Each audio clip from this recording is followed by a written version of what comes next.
새벽 5시, 이상주는 또다시 식은땀을 흘리며 잠에서 깨어났다. 꿈속에서 아내 미영의 목소리가 들렸다. 당신이 날 죽였어요. 차갑고 원망스러운 목소리였다. 침대에서 일어나 거실로 향했다. 시골집 창문 너머로 보이는 논밭이 아침 안개에 쌓여 있었다. 서울에서 이곳으로 내려온 지 벌써 2년이 흘렀지만 여전히 이 평온함이 어색했다. 아니, 어쩌면 평온함 따위는 애초에 없었는지도 모른다. 탁자 위에 놓인 아내의 사진을 바라보았다. 웃고 있는 미영의 모습이었지만 그 미소마저 그를 비난하는 것 같았다.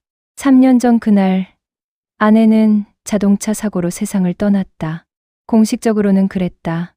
하지만 이상주는 알고 있었다. 그것이 단순한 사고가 아니라는 것을. 아버지? 핸드폰이 울렸다. 아들 하연의 목소리였다. 얼마나 오랫동안 통화하지 않았던가. 하연아, 어머니, 제3기가 다음 주잖아요. 올라오실 거죠? 제3기. 벌써 3년이 흘렀다는 뜻이었다. 이상주는 목이 메었다. 그래, 올라가겠다. 아버지, 그때 일에 대해서 우리 한번 제대로 이야기해야 할 것 같아요. 전화기 너머로 들리는 아들의 목소리에는 오랫동안 억눌러온 감정이 묻어 있었다. 이상주는 무엇이라 대답해야 할지 몰랐다. 하연아, 아버지가 이번에는 피하지 마세요. 어머니가 왜 죽어야 했는지, 우리 가족이 왜 이렇게 되었는지 알고 싶어요. 뚝. 전화가 끊어졌다. 이상주는 휴대폰을 내려놓고 깊은 한숨을 내쉬었다. 언젠가는 마주해야 할 순간이 오리라는 것을 알고 있었다. 자신이 대형 건설회사 임원으로 있을 때 저지른 일들, 권력에 취해 가족을 등한시했던 시간들, 그리고 결국 아내를 죽음으로 몰고 간 그 끔찍한 비밀. 미영이 죽기 전 마지막으로 했던 말이 떠올랐다. 당신은 언젠가 모든 것을 잃을 거예요. 그때서야 제가 얼마나 소중했는지 알게 될 테고요. 그녀의 예언은 적중했다. 권력도, 돈도, 명예도 모두 잃었다. 그리고 이제 아들마저 잃을 위기에 처해 있었다. 이상주는 다시 아내의 사진을 바라보았다. 이번에는 그녀가 미소 짓고 있는 것 같았다. 마치 자신의 복수가 시작되고 있다는 것을 만족스러워하는 듯한 미소였다. 이상주가 아침 식사를 마치고 있을 때 마당에서 자동차 소리가 들렸다.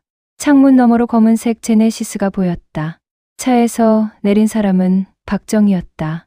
이런, 정희야. 20년 넘게 함께 일했던 옛 동료였다. 이상주가 이곳으로 내려온 후 처음 보는 얼굴이었다. 상주야, 잘 지내고 있었나? 박정희는 여전히 단정한 정장 차림이었다. 중소기업을 운영하며 나름의 성공을 거두었다는 소식은 들었지만 직접 보니 더욱 여유로워 보였다. 들어와, 차라도 한잔하자. 거실에 앉은 박정희는 주변을 둘러보며 말했다. 여기서 이런 삶을 살고 있었구나. 서울 생활이 그리 힘들었나? 힘들었다기보다는 더 이상 견딜 수 없었어. 이상주는 차를 우리며 조심스럽게 말했다. 박정희는 그의 표정을 살피더니 고개를 끄덕였다. 미영 씨 일 때문이겠지. 순간 이상주의 손이 멈췄다. 아내의 이름을 직접 거론하는 사람은 오랜만이었다. 그 일에 대해서는 상주야, 우리가 무슨 사이인데. 나도 그때 일이 얼마나 힘들었는지 알고 있어. 박정희의 목소리에는 묘한 뉘앙스가 있었다. 동정인지 아니면 다른 무엇인지 알 수 없었다. 정희야, 너는 어떻게 생각해? 정말 사고였을까? 이상주는 오랫동안 묻고 싶었던 질문을 꺼냈다. 박정희는 잠시 침묵하더니 찻잔을 내려놓았다. 상주야, 그런 생각은 하지 마. 이미 지난 일이야. 하지만 미영이가 죽기 전에 하던 행동들이 너무 이상했어. 마치 무언가를 준비하고 있는 것 같았고. 상주야, 박정희가 갑자기 목소리를 높였다. 그리고는 이내 진정하며 말을 이었다. 미안해. 하지만 그런 생각은 너에게도 하연이에게도 도움이 되지 않아. 죽은 사람을 되살릴 수는 없잖아. 이상주는 박정희의 반응이 석연치 않았다. 예전 같았으면 함께 진실을 파헤치자고 했을 텐데 지금은 오히려 막으려 하고 있었다. 정희야, 혹시 너도 뭔가 알고 있는 거 아니야? 무슨 소리야? 나는 너만큼도 모르는데. 박정희는 시계를 보더니 자리에서 일어났다. 아, 시간이 벌써 이렇게 됐네. 서울에서 회의가 있어서 올라가 봐야 해. 벌써? 좀 더 있다가 가지 그래. 다음에 또 올게. 상주야, 너무 혼자 있지 말고 가끔 서울에도 올라와. 하연이도 보고. 박정희가 떠난 후 이상주는 혼란스러웠다. 오래된 친구의 방문이 반가웠지만 동시에 불안감이 더 커졌다. 박정희의 태도에서 뭔가 숨기고 있다는 느낌을 받았던 것이다. 그때 탁자 위에서 박정희의 명함 하나를 발견했다. 명함 뒷면에 연필로 작은 글씨가 적혀 있었다. 조심해라. 누군가 너를 지켜보고 있다. 이상주의 등에 차가운 기운이 흘렀다. 박정희가 남긴 경고 메시지는 이상주의 마음에 불안을 더했다. 누군가 자신을 지켜보고 있다니. 그는 창문 너머를 살펴보았지만 평소와 다를 바 없는 평온한 시골 풍경만이 보였다. 밤이 되어서야 이상주는 결심했다. 미영의 유품들을 다시 살펴보기로 한 것이다. 서울에서 가져온 상자들은 창고에 그대로 쌓여 있었다. 3년간 한 번도 열어보지 못했던 상자들이었다. 첫 번째 상자에는 미영의 옷가지들이 들어 있었다. 여전히 그녀의 향수 냄새가 희미하게 남아 있었다. 이상주는 잠시 눈을 감고 아내를 떠올렸다. 두 번째 상자를 열었을 때 그의 손이 떨렸다. 미영의 개인용품들과 함께 낡은 수첩 하나가 보였다. 그것은 미영이 항상 가지고 다니던 스케줄러였다. 수첩을 펼쳐보니 죽기 한 달 전부터의 기록들이 남아 있었다. 대부분은 일상적인 약속들이었지만 몇 개의 이상한 기록이 눈에 띄었다. 박정희 만남. 더 이상 참을 수 없다. 증거 수집 완료. 안전한 곳에 보관. 상주에게는 절대 말할 수 없어. 하연이를 위해서라도 이제 끝내야 해. 이상주의 심장이 빨리 뛰기 시작했다. 미영이 박정희를 만났다는 것부터가 충격이었다. 자신도 모르는 사이에 두 사람이 만나고 있었다니. 더욱 놀라운 것은 마지막 날의 기록이었다. 모든 준비가 끝났다. 상주는 언젠가 진실을 알게 될 것이다. 그때까지 하연이가 상처받지 않기를. 이상주는 수첩을 읽으며 온몸이 떨렸다. 이것은 분명 유서나 다름없었다. 미영이 자신의 죽음을 예감하고 있었다는 증거였다. 그때 창고 밖에서 발소리가 들렸다. 이상주는 조심스럽게 창고 문을 열고 밖을 살펴보았다.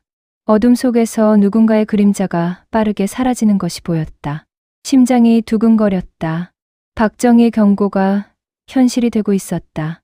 이상주는 서둘러 수첩을 가져와 거실로 돌아왔다. 문을 잠그고 커튼을 쳤다. 그리고 수첩을 더 자세히 살펴보았다. 수첩 뒷면에 작은 주머니가 있었는데 그 안에서 작은 열쇠 하나를 발견했다.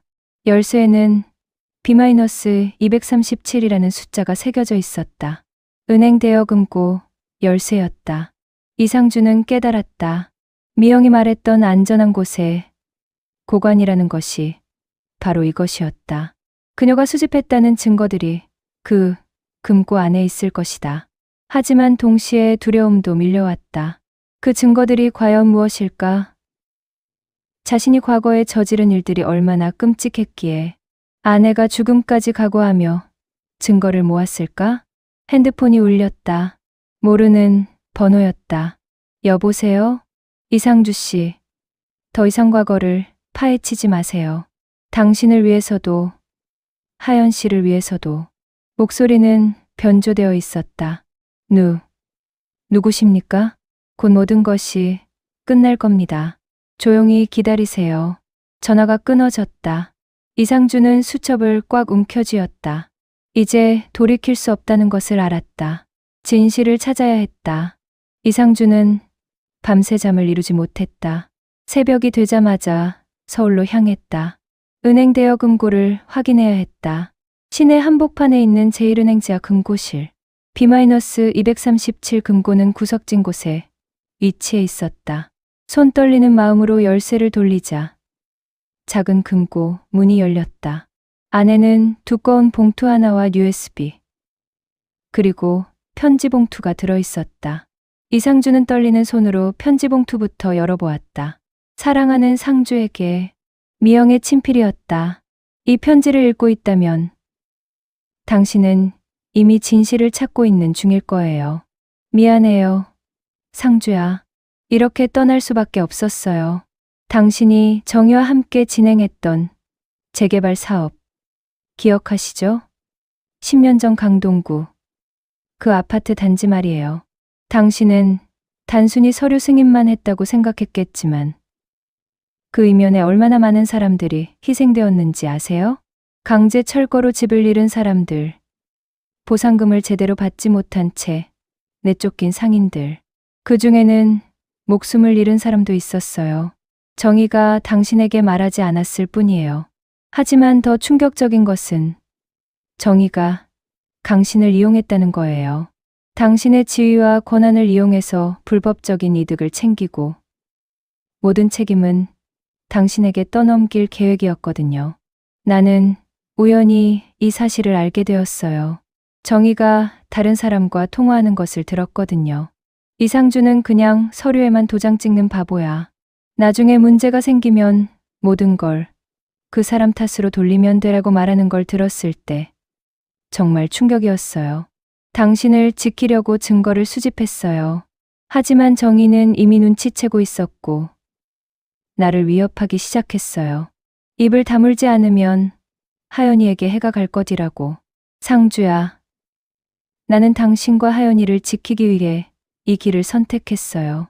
내가 사라지면 정의도 더 이상 우리를 위협하지 않을 거예요. 모든 증거는 이 금고에 보관해 두었어요.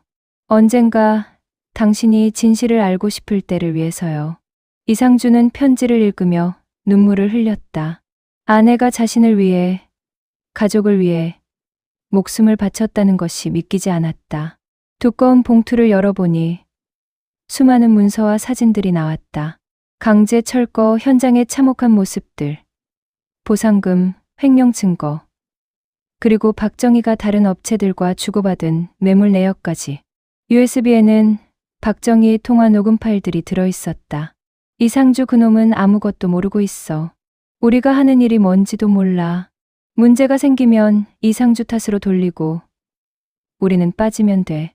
그 바보 아내가 뭔가 눈치채고 있는 것 같아. 조용히 처리해야 할 것 같은데.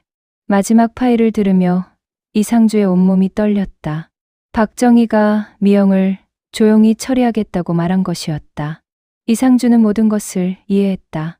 아내의 죽음이 사고가 아니라 계획된 살인이었다는 것을. 그리고 자신이 평생 믿어왔던 친구가 대신자였다는 것을. 금고실에서 나오며 이상주는 결심했다. 이제 박정희와 정면으로 맞서야 할 때였다. 아내의 희생을 헛되게 할 수 없었다. 하지만 동시에 두려움도 밀려왔다. 박정희는 이미 한 번 살인을 저질렀다. 자신도 위험에 처할 수 있었다. 그래도 돌아갈 수는 없었다. 진실을 밝히고 아내의 복수를 완수해야 했다. 이상주는 박정희의 회사로 향했다. 강남구 테헤랄로에 위치한 15층 건물이었다. 접수 데스크에서 면회를 요청하자 직원은 잠시 후 박정희가 직접 내려온다고 했다. 상주야, 무슨 일이야? 갑자기 서울에 올라왔다니. 박정희는 평소와 다름없는 미소를 지었지만 이상주의 눈에는 그 미소가 가면처럼 보였다. 정희야, 우리 좀 조용한 곳에서 이야기할까? 그래. 내 사무실로 올라가자. 사무실에 들어서자 박정희는 문을 닫고 이상주에게 의자를 권했다. 하지만 이상주는 서 있었다. 정희야, 미영이 금고에 뭔가 남겨놨다는 거 알고 있었지? 박정희의 표정이 순간 굳었다. 무슨 소리야? 이상주는 USB를 꺼내 탁자 위에 놓았다. 이걸 들어봤어. 내 목소리가 또렷하게 들리더라. 박정희는 USB를 바라보며 잠시 침묵했다. 그리고는 깊은 한숨을 내쉬었다.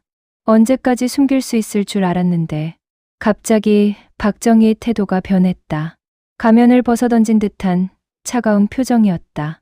그래, 맞아. 강동구 재개발 사업.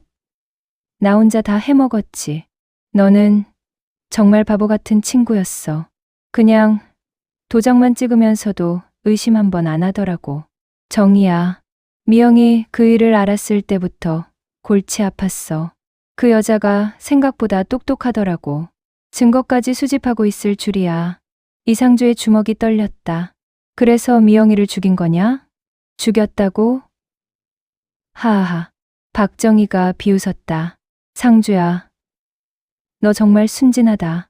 미영이는 스스로 죽었어. 내가 그냥 조금 도움을 줬을 뿐이지. 무슨 뜻이야? 미영이에게 선택권을 줬어. 하연이를 다치게 하거나 아니면 조용히 사라지거나. 그 현명한 여자는 아들을 위해서 후자를 선택했지. 이상주는 더 이상 참을 수 없었다. 박정희에게 달려들려 했지만 박정희가 서랍에서 뭔가를 꺼내들었다. 움직이지 마. 이미 한 명 죽인 사람이 또 한 명 죽이는 게 뭐가 어려워? 그것은 권총이었다. 정희야. 너 이러면 안 돼. 상주야. 사실 너도 공범이야. 내가 도장만 안 찍었어도 그 많은 사람들이 죽지 않았을 거거든. 너도 책임이 있어. 박정희의 말에 이상주는 할 말을 잃었다. 그의 말이 틀리지 않았다. 자신도 분명 책임이 있었다. 하지만 이제 와서 정의감을 발휘하려고 우스워. 이미 늦었어. 그래도 진실은 밝혀져야 해. 미영이의 희생이 헛되지 않게. 미영이의 희생? 그 여자는 그냥 방해꾼이었어. 우리 사업에 찬물을 끼얹은. 이상주의 분노가 폭발했다. 미영이는 내가 생각하는 그런 사람이 아니야. 가족을 지키려고. 닥쳐. 박정희가 소리쳤다. 상주야. 너한테 마지막으로 기회를 줄게. 그 USB와 모든 증거를 나에게 넘기고 입을 다물어. 그럼 하연이는 안전할 거야. 하연이를 위협하는 거냐? 위협이 아니라 경고야. 미영이처럼 되고 싶지 않으면 말이야. 이상주는 갈등했다. 진실을 밝히면 하연이가 위험해질 수 있었다. 하지만 이대로 물러서면 아내의 희생이 아무 의미가 없어진다. 시간을 줄게. 내일까지 생각해보고 답을 줘. 그리고 상주야. 경찰에 신고하려는 생각은 하지도 마. 내가 얼마나 많은 사람들과 연결되어 있는지 알잖아. 이상주는 무력감을 느꼈다.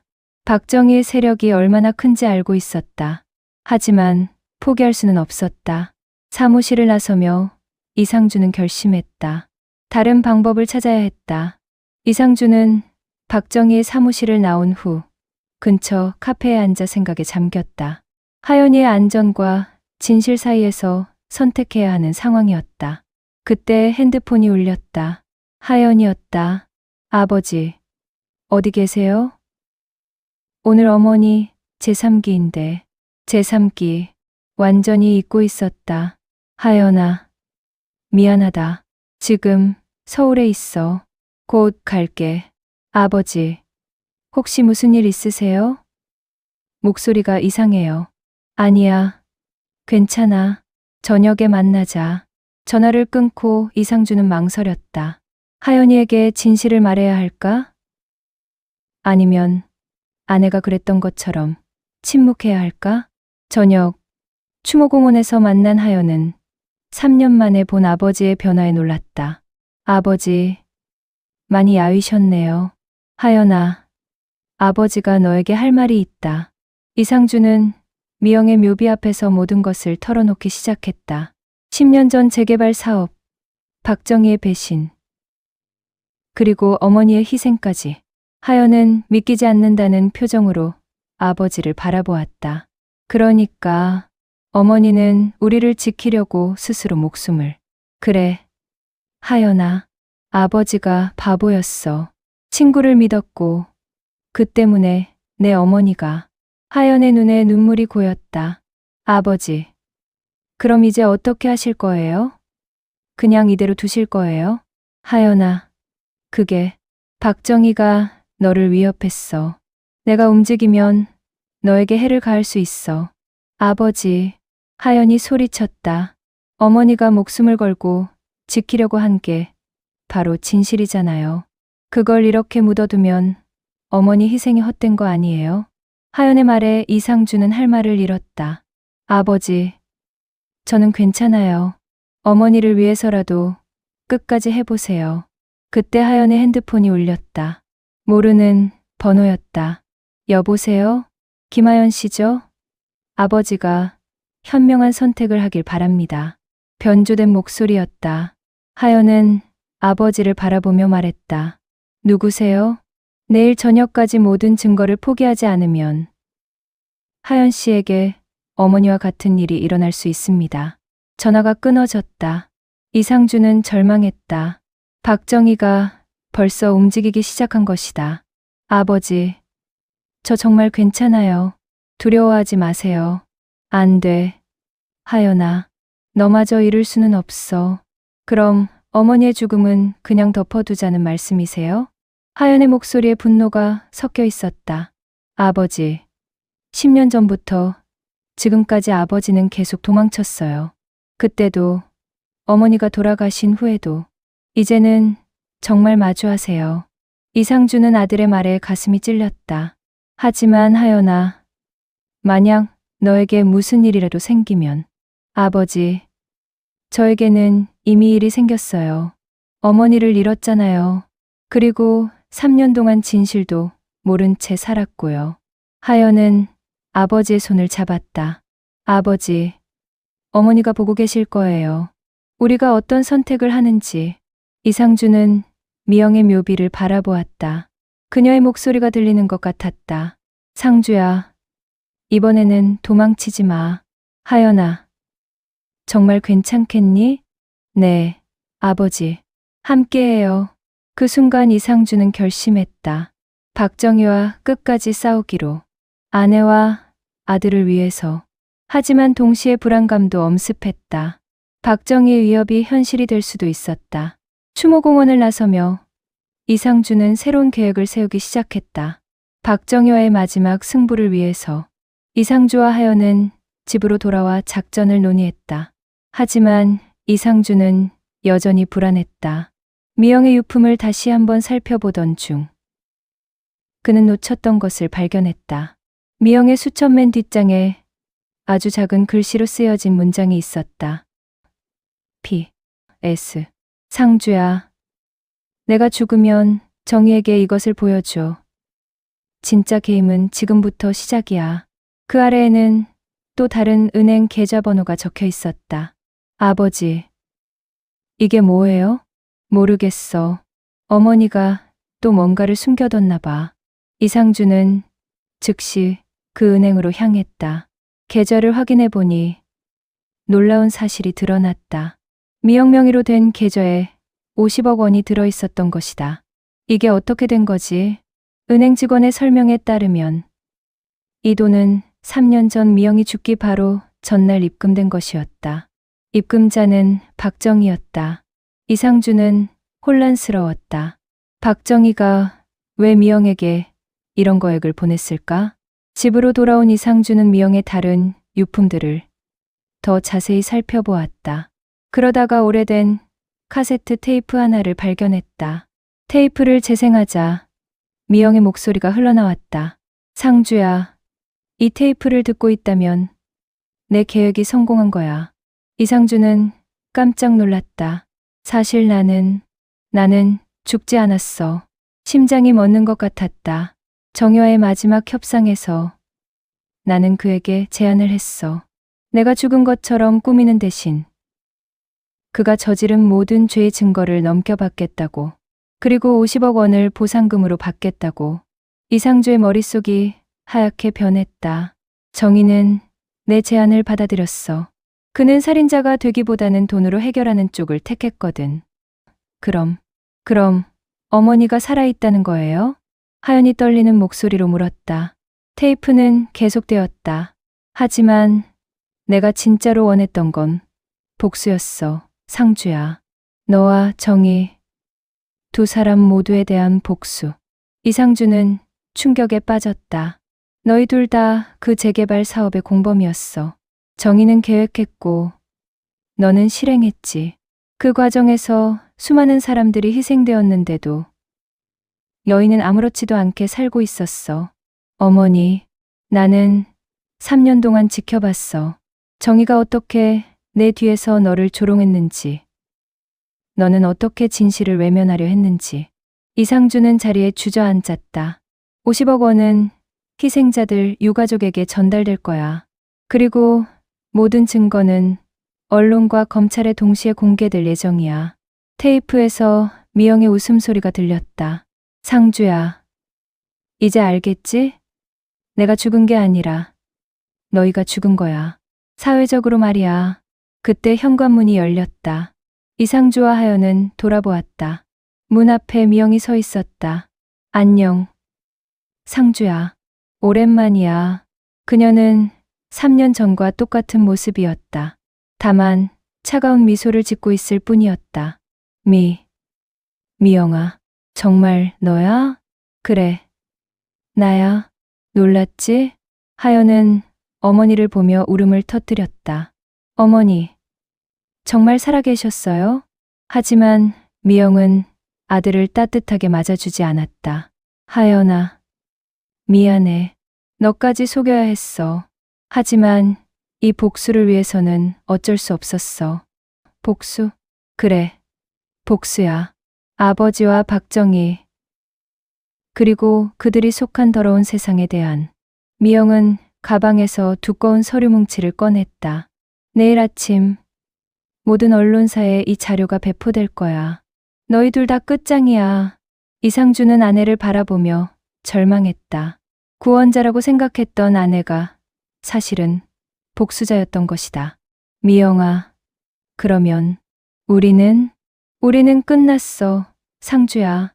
3년 전에 이미. 미영은 냉정하게 말했다. 이제 진짜 게임이 시작이야. 이상주는 하연과 마주 앉아 있었다. 아들 하연은 아버지의 사과를 받기 위해 마음을 가다듬었지만 여전히 복잡한 감정이 얽혀 있었다.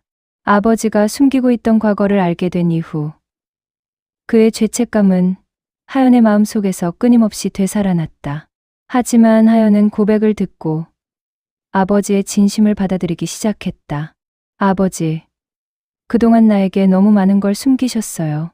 하연이 차갑게 말했지만 그 목소리에는 억제된 슬픔이 담겨 있었다.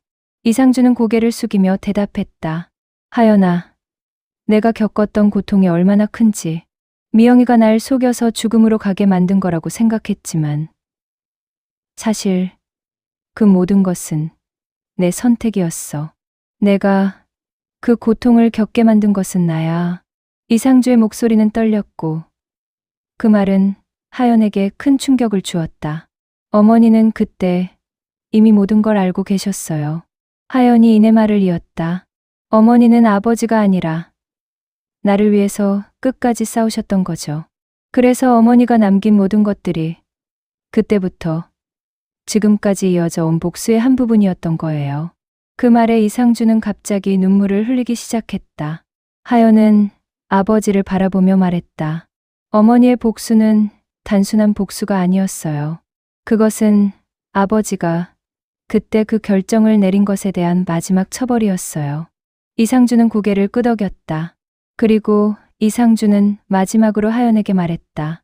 하지만 하연아, 너는 이제 이 모든 것을 벗어날 거야. 내가 남긴 유산은 너에게 주지 않겠어. 그 모든 것을 사회에 기부하고 내가 진정으로 원하는 삶을 살기 바란다. 하연은 깊은 한숨을 내쉬며 아버지를 바라보았다. 그리고 마침내 고백했다. 아버지, 나는 이제 과거를 용서할 수 있을 것 같아요. 하지만 어머니의 복수는 이제 끝났고 저는 새로운 길을 선택할 거예요. 그 후 두 사람은 화해의 손을 내밀며 과거의 죄를 씻어내고 새로운 삶을 향해 나아갔다. 이상준은 비로소 평온을 찾았다. 미영이 남긴 복수의 끝에서 그가 찾은 진실은 바로 자신이 겪어야 했던 마지막 처벌이었다.